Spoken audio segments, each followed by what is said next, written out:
Do you believe that this is unravelling the social cohesion or social fabric in Australia? It looks like there are people who want to try and achieve that. The answer, though, is only if we let them. So far, Australia has weathered this storm. The fact we've seen synagogues firebombed and the homes of Jewish community leaders attacked is really disturbing. We've sort of crossed a line where it's getting very serious.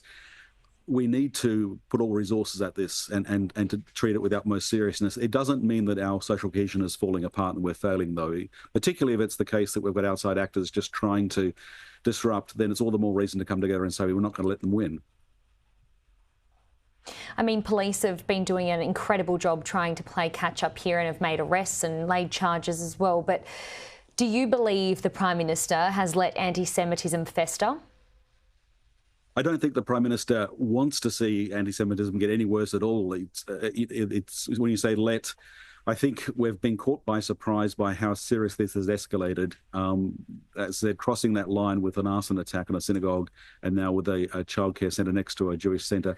That's really disturbing. But should action have been taken when this initially first reared its head after the October 7 attack? Should the Prime Minister have taken stronger action to ensure that this wasn't allowed to continue to happen? Well, we saw a lot of action taken. We're going to have to look back in hindsight and see whether there was enough. I haven't seen the details of where there might have been failures, where more could have been done. But there's no getting away from the fact that this is disturbing, and that any action that can be taken now that can reduce the risk needs to be done. The community is, the Jewish community is traumatized after October 7th. Many other communities also look at what's happening in the Middle East and are deeply disturbed. We have held together as a nation. Our social cohesion is intact, but we are at a point now where we have to treat this as a crisis.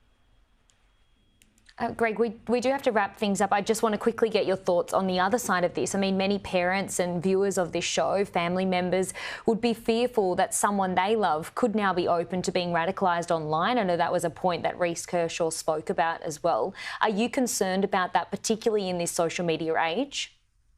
Yeah, that is very disturbing, and it's particularly teenagers, even more than 20-somethings, and particularly young men, teenage boys who are being targeted. The key is for parents to keep open channels of communication, to pay attention to the relationships that their kids and their friends are having online and be talking with them about that. And that includes people they may be chatting to on a gaming forum or something else that is otherwise innocuous. Keeping channels of communication open is key, paying attention for signs and reaching out and getting help if you see something that disturbs you. There is help available.